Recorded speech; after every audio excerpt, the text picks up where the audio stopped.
guys, it's Veronica from Blue Star Crochet. Thank you so much for joining me for this short and sweet video where I just wanted to share something quickly with you and my findings from making one of my projects. So I recently been working on this beautiful wrap in a hobby friend's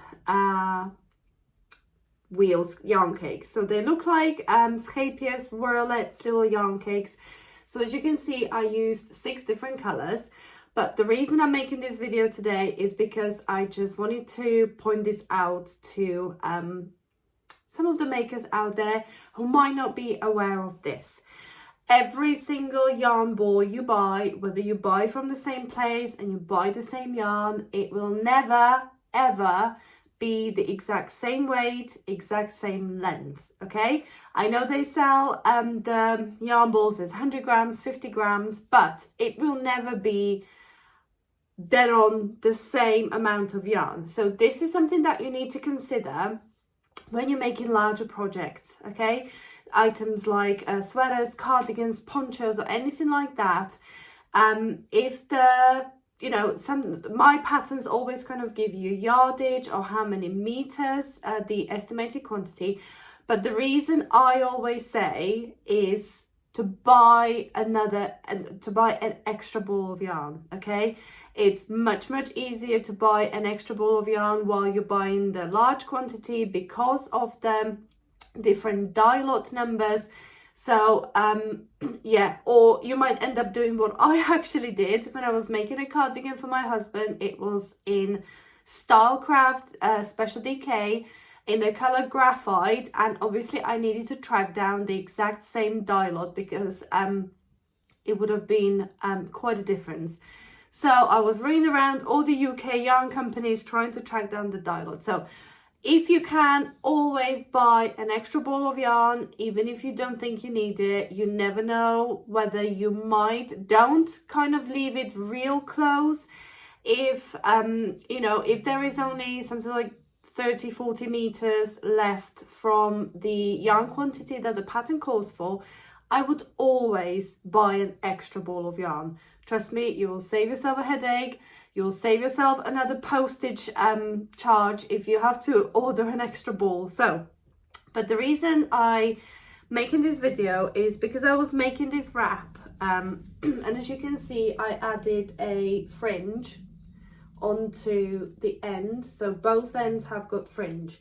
So when I was making this fringe yesterday, I have actually I started with this one and I made 15 strands in each of these fringe pieces.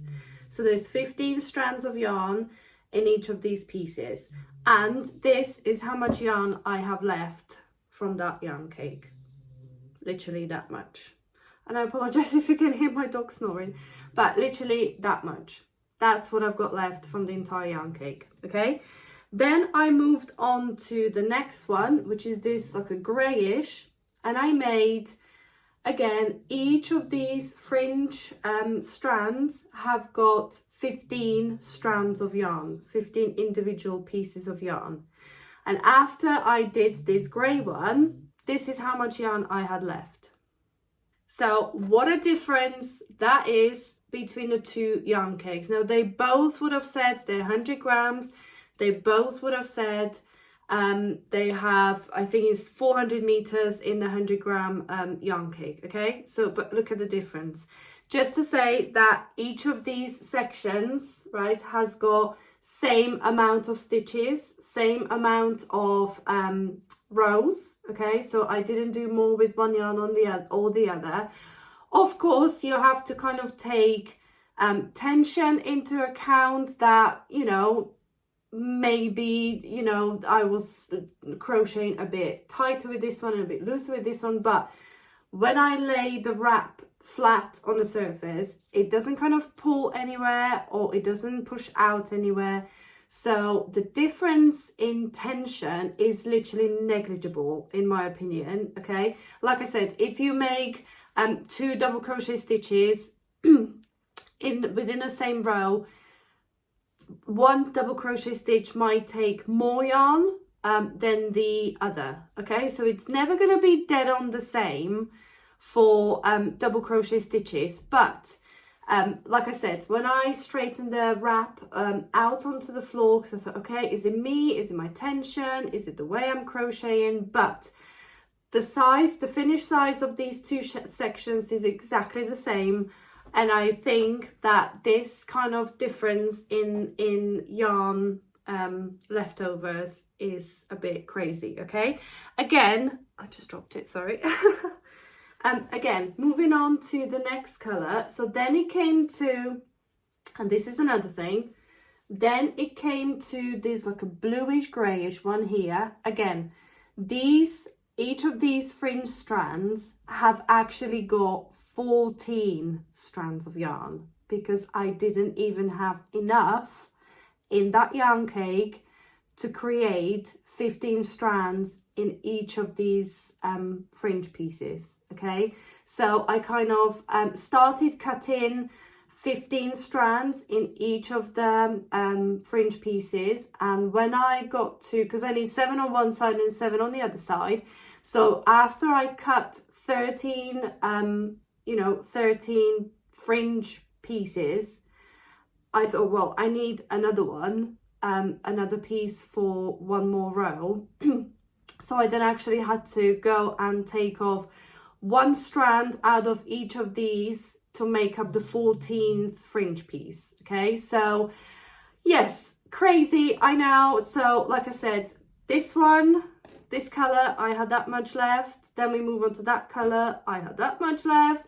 And in this color, I did not even have enough to make 15 pieces. It was the same story with this one. I didn't have enough. So these are, again, less than 15 in each of these ones.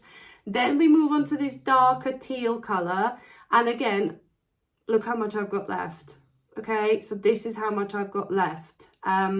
And when I got to this point, that made me really think that it's really not my tension that is making such a huge difference, because the wrap is like literally the same size. It's not tighter in any other rows.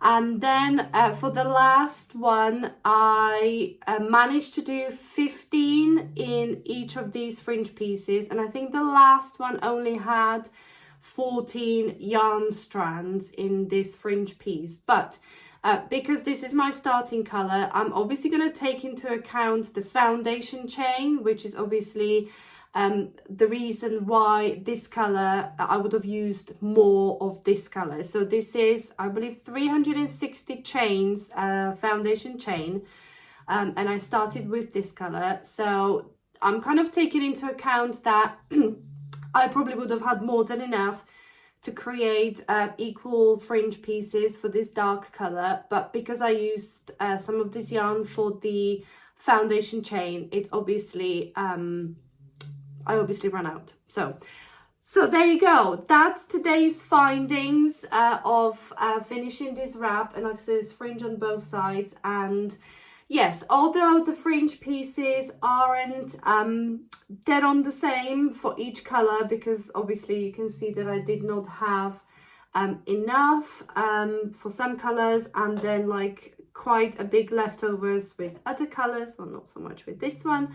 But yeah, I just wanted to share my findings for those of you, maybe for beginner crocheters that don't quite think about this, that they might just kind of look at the yarn ball band and think, well, this is 100-gram ball and it says it's got 295 meters in this 100-gram ball, and they kind of take it at the face value. But you can definitely see that not all kind of yarn cakes and yarn balls are made equally. You know, they are spun by machines, so who knows, even machines maybe have bad days and they don't quite work how they should. So like I said, if you are purchasing yarns for bigger projects, even like this wrap that actually took quite a lot of yarn, or you making a blanket, or purchasing yarn for sweaters, cardigans, always